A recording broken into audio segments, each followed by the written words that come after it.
आज की पहेली है कि वो क्या चीज़ है जिसे जितना सफ़ेद किया जाए उतनी ही गंदी हो जाती है और जितना काला किया जाए उतनी ही साफ। जवाब जानने से पहले ये देखते हैं कि जब यही सवाल लोगों से पूछा जाए तो वो इसका क्या जवाब देते हैं। कौन सी चीज़ है? सफेद किया जाए और गंदा लगता है। थोड़ा सोचो।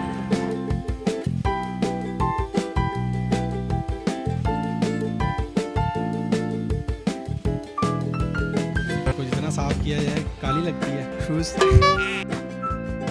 इस सवाल का सही जवाब है ब्लैक बोर्ड। और क्या आप जानते हैं वो क्या चीज़ है जो रहती है जाल बिछाए, खुद नहीं थकती सबको थकाए। अगर आप जवाब जानते हैं तो कमेंट सेक्शन में टाइप करें।